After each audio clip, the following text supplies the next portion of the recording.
Syd, you know we've got an episode to do. We're on? Oh. Sorry. Catching up on the news? Yeah. Anything good?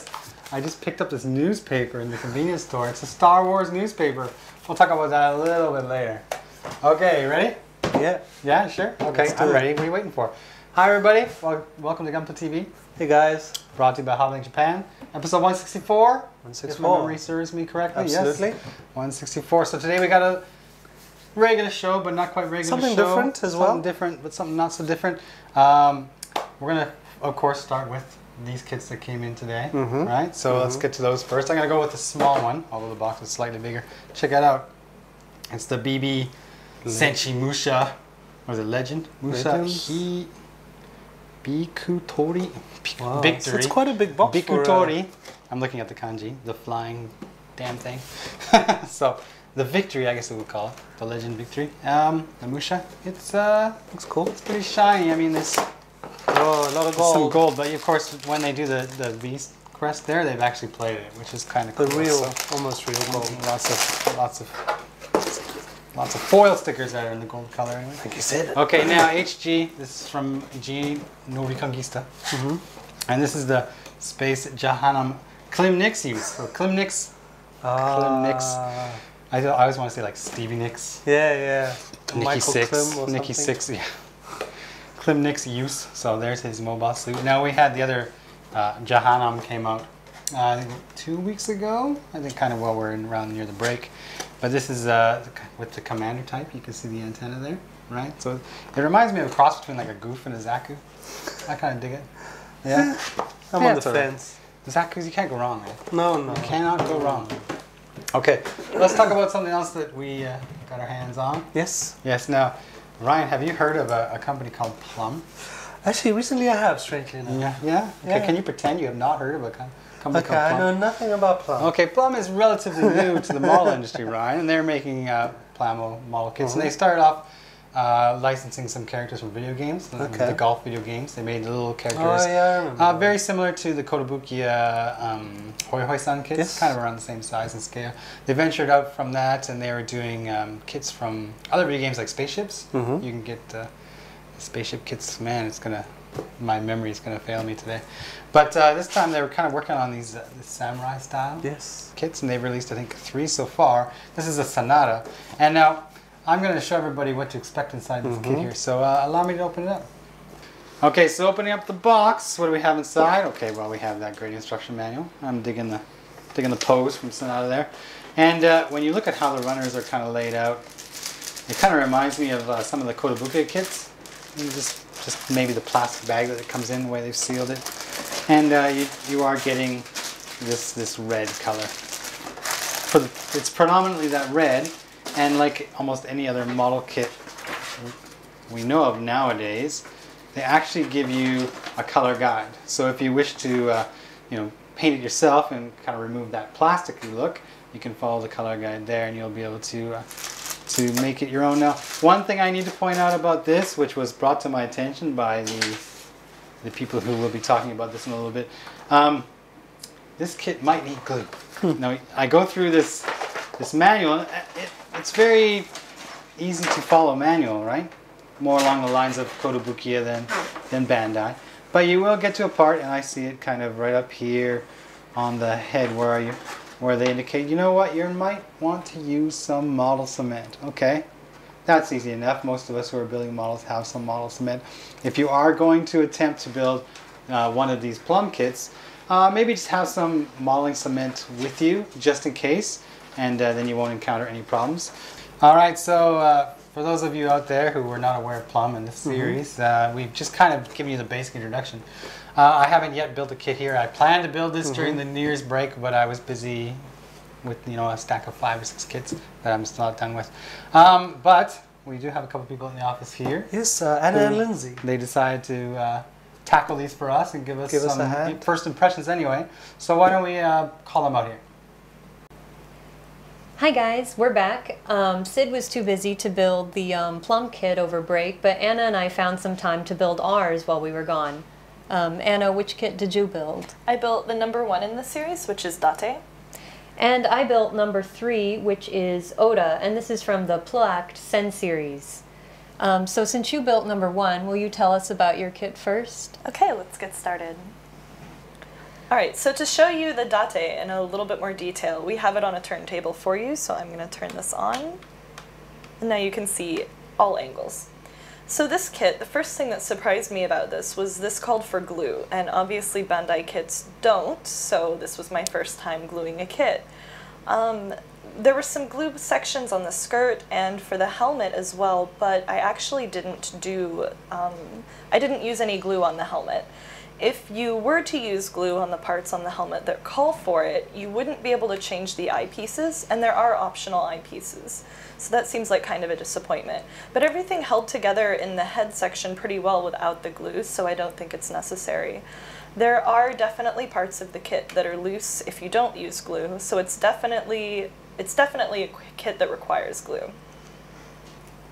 This kit was a lot different than the Bandai kit that I built last time, but it was a nice challenge. Lindsay, this morning we found some cat hair on your kit. Yeah. I'm kind of curious about that and how your building process went. Yeah, talk about challenges. Try building your kit with a cat in the house. Okay, so this is kit number 3, based off of Oda Nobunaga's design. And similar to Anna's kit, there are several pieces that need to be glued, including the face. But unlike Anna's kit, there are not multiple optional eyepieces, so you can glue it without worrying about needing to take it off later. The Oda kit comes with these matchlock rifles, and with the hands he has on now, you can remove the top piece and place them in the hand, or you can display them on his back like so. He also comes with optional hands that have open palms, but I chose this so you could see what it looks like with the rifle in. Okay, so that was Oda from the Pla Act series by Plum, and we've now shown number 1, 2, and 3 from the series. More have already been released, so you can check them out on HLJ.com. Syd and Ryan are up next. Okay, welcome back, Ryan. Hey Syd, I was gone a long while. Yeah, I hope you enjoyed the break. Now you must tell us about this newspaper, mate. Yeah, well, let's talk about that after. I want to talk about the two of the Gundams that I built during the break. I decided I'd get some HGs out of the way, and I was really interested in the Power Gm Cardigan. So let me show everybody this right now. Okay, here's the Power Gm Cardigan. When you actually start building this, if you look at the runners, some of them are the Power GM, some of the RGM 79, and some of them are labeled the new one, the Power GM Cardigan. So it's kind of a mashup of a bunch of other kits and some new parts as well. And some things to point out is just these things can move all the way around, and the beam saber handles, they do come out. Be careful with the antenna on the back here. It can be difficult to put in, so don't bend it too much. I ended up having that problem.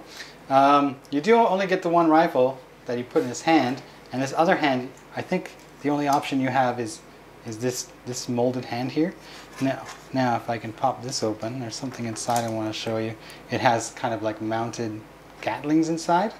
It's actually really cool. So you're supposed to be able to kind of open him up, and he goes, fires off his Gatlings. And those stickers there, be careful with those, they're pretty small. Now, he does have the guns mounted on his back. Oh, sorry, sir. And they will be able to fold out. They actually designed, this is the shorter version, but this little arm here, that's made to twist and turn and bend, so you can move these weapons into kind of almost any position that you like, and they move independently. And they've also done the same with the two shields that start by being mounted onto the back here. You can actually pull them out, and they're meant to bend and twist and turn, so you can put this shield kind of almost anywhere you want. So while he's flying off shooting things from his underarms and his rifle and the two rifles mounted on his shoulder, he also has some protection from the extra shields that come in there. This arm, it is cool to play with. If you extend it too far, you'll notice it kind of droops, so I kind of like having it a little bit bent here.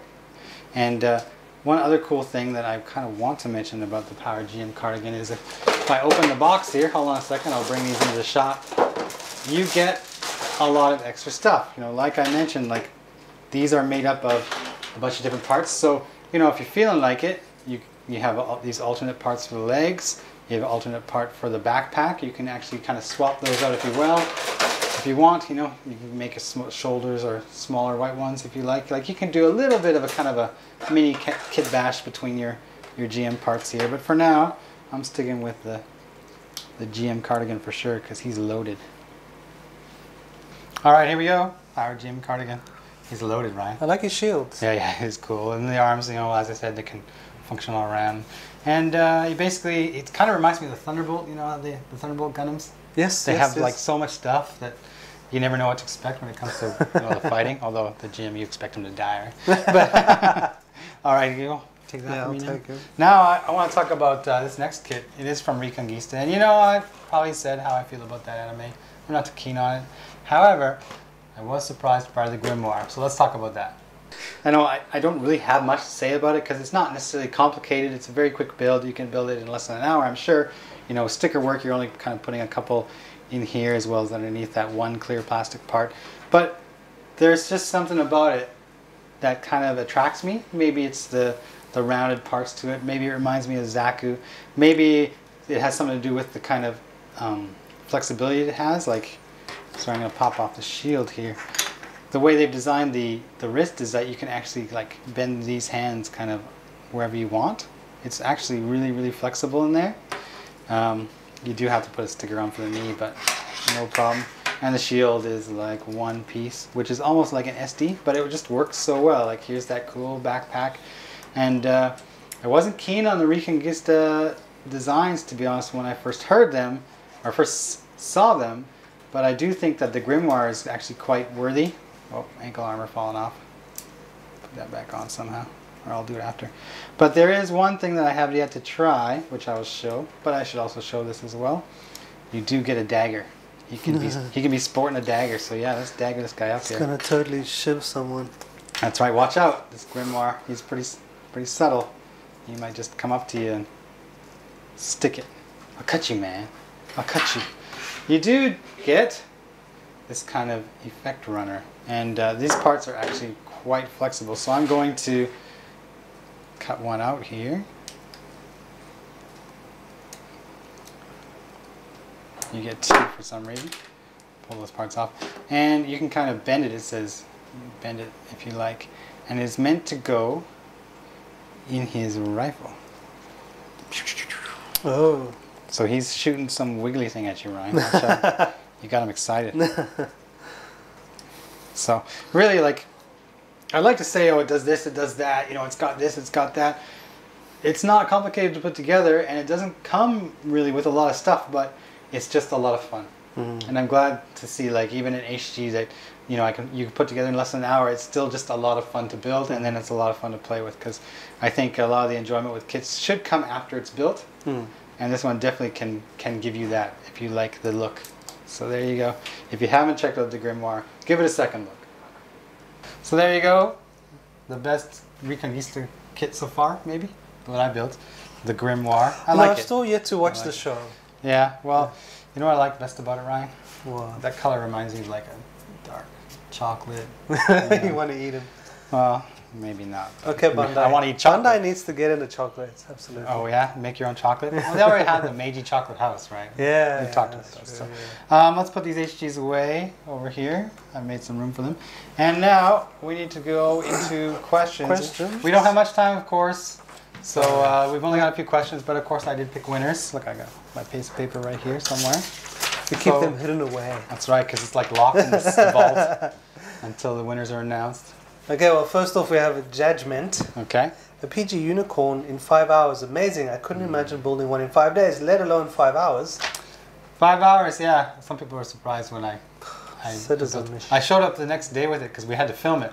And one of the Japanese staff is like, "Oh, you built it in one night?" And I'm like, "Oh, well, I got started right away," kind of thing. But I didn't realize how long it took until I kind of like put the last part of it together, and it was like close to 1. And I was like, "Oh, now I gotta do LEDs." But that's what you do. So well, in 5 when hours, you're a professional, yeah, I don't know. Totally agree with you. I can wait. Like, we had to film. The LEDs were coming in that day. We had to film, so you know I didn't want to make people wait to see the results. So There you go. But now I'm going to just take my time with some kits like I did during the break. So don't expect any kind of marathon sessions from me. Well, there's no PG for a while.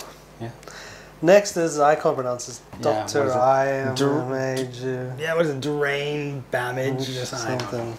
Great episode, and glad to see you guys back. The unicorn looks great, and hopefully I'll be able to get my hands on one once HLJ gets them back in. I have a question about painting on the runners. How much flash/seam line issues did you run into? I paint and detail my frames since I feel they are not complete otherwise, and I sand a lot of seam lines off when I'm cleaning the parts. I think that painting on the runner would make those flaws more pronounced. Just looking for your opinion on that. From my experience with that kit now, I wanted to show what the undergating first and foremost is. Bandai has designed it so that you're not running into kind of those kind of themes or flash. I mean, it'll be there if you pay attention to it, but what I want to do after I kind of get these LEDs in is we'll bring it in again, we'll put it in front of the camera, and we'll allow people to have another look at it again, and you'll be able to see like a lot of detail, like where you would expect those seams to be, you know, how is it, and of course Bandai's gate marks in most of those areas are really, really small now. Bandai's amazing. Yeah. So it's not much effort to take your design knife and get that flash out of there, maybe a little bit of sandpaper. If you're intending on painting for sure, like you can go ahead and do that. But my test for this was just to see what happens if I just paint it right out of the box kind of thing. And so far it's looking really awesome. Yeah. Next is Zin. Those Bandai Star Wars kits are a great way to have more people into the hobby. Yeah, totally agree. And actually, I forgot to mention, I did build the X-Wing. Yeah, this is and that was great. It's a very, very good point. Like, you know, there's Gundam. A lot of people know about it, of course, they watch the show. But there's also the Star Wars side, and a lot of times they don't cross. No. Right? So now with Bandai having a Star Wars license, Star Wars fans will maybe be interested in picking up these kind of model kits like you showed. And once they realize that, you know, how much fun it is to build a model kit, maybe they'll start looking outside of Star Wars, and then they'll see the Bandai's Gundams and, you know, some Indiana Jones. Yeah, you want to see some Indiana Jones? You want Bandai to pick up that license too?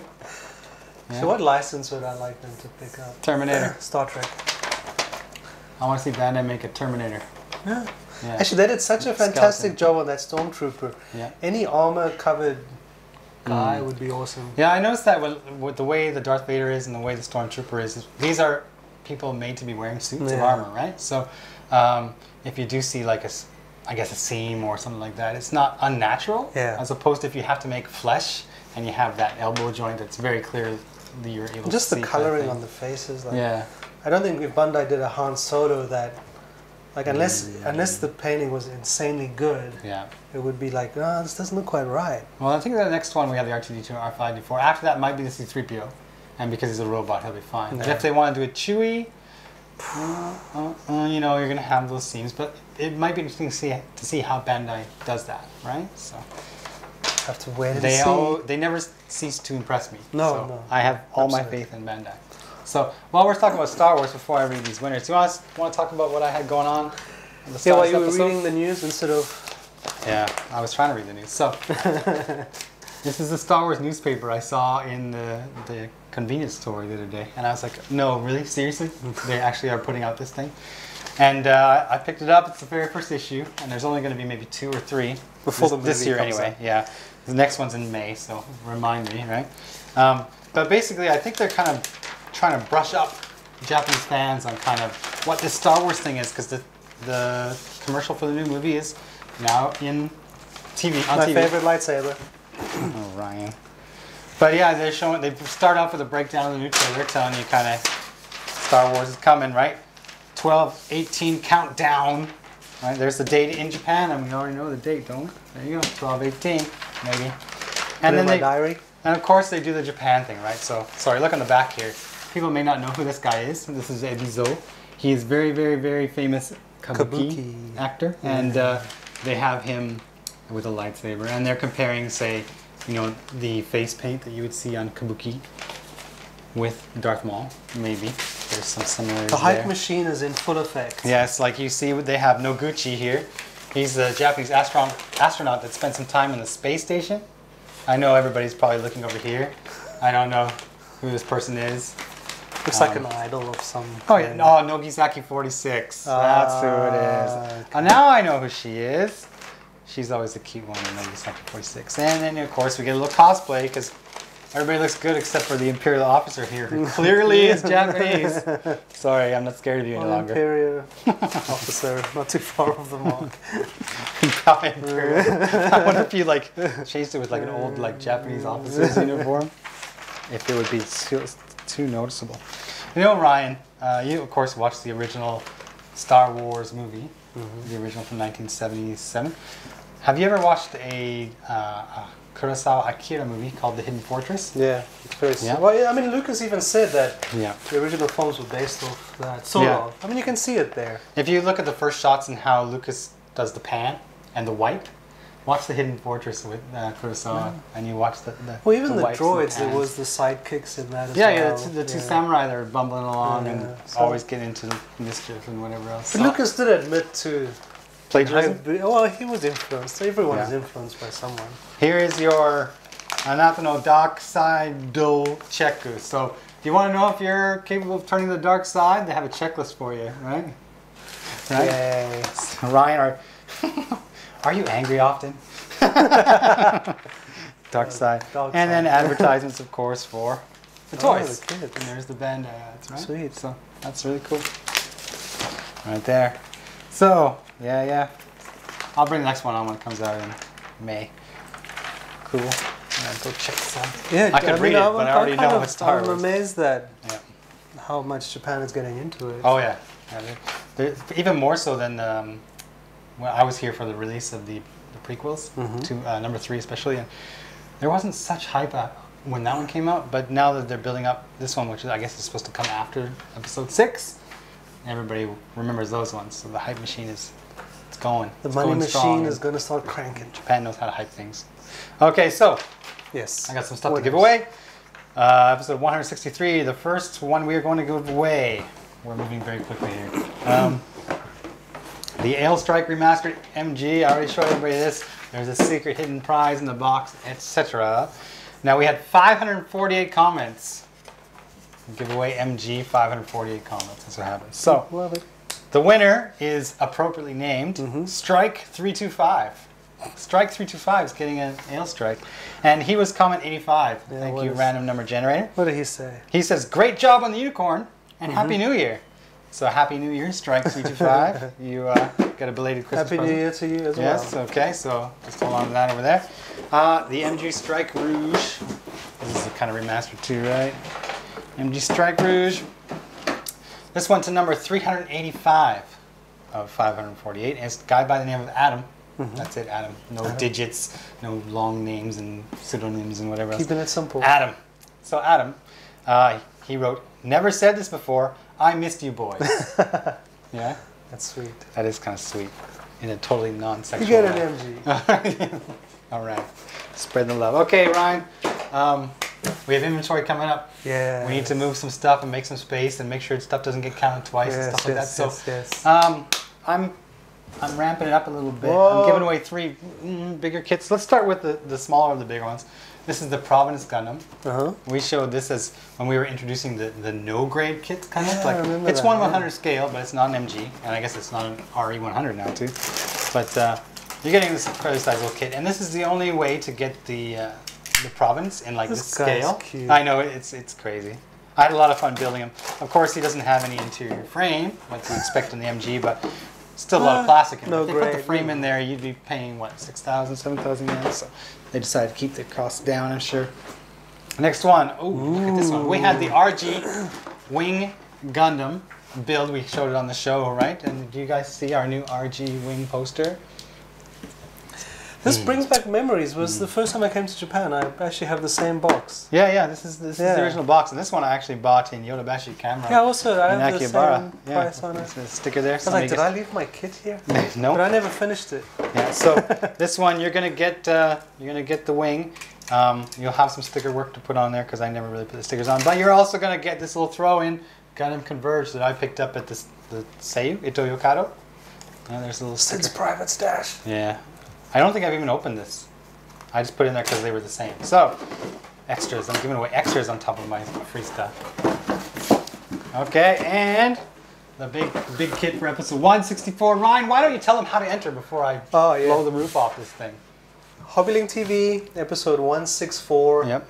Enter a comment there. Yep. Don't put it on YouTube. Only on the HobbyLink TV blog. Yep. But please comment on YouTube. That's fine. But just remember, if you want a chance to win, episode 164. HobbyLink.tv. HobbyLink.tv. Gunpla 164 episode. Yeah. So leave a comment. Anything is okay. Don't spam us, but you know, participate. So. This is the MG Infinite Justice Gundam. Now, people had said, you know, Syd, you got to build the Infinite Justice Gundam. It's so cool. And I eventually got around to it, and they were right. The Infinite Justice Gundam is really, really cool. And don't worry, he has that giant backpack thing that goes on the back here. So I've got all the weapons and everything else. And I'm going to give this away to some deserving home. He does have his dry transfers and stickers that need to be put on, so you'll have to do that when you get this. So whoever wins this guy, good luck. It's your lucky day. Yeah. Very cool prize. So I think we're going to wrap it up now. Yep. We've got a lot of things we need to do. So thanks for watching. Ryan, why don't you say... I got to say my thing. Yeah. Just remember, we're on YouTube, Facebook, Twitter. What's that? Friend us, like us, love us. Tumblr. And Tumblr. Yeah, we even have a Tumblr page now. Yeah. Just remember, we were brought to you by HobbyLink Japan, HLJ.com. You know, keep supporting us. Buy your kits from us. And it's much appreciated. It is, of course. Yeah. And we're going to see what happens in the coming weeks because we have inventory, like I mentioned. Yes. Whether we can get in front of the camera or not, I don't know.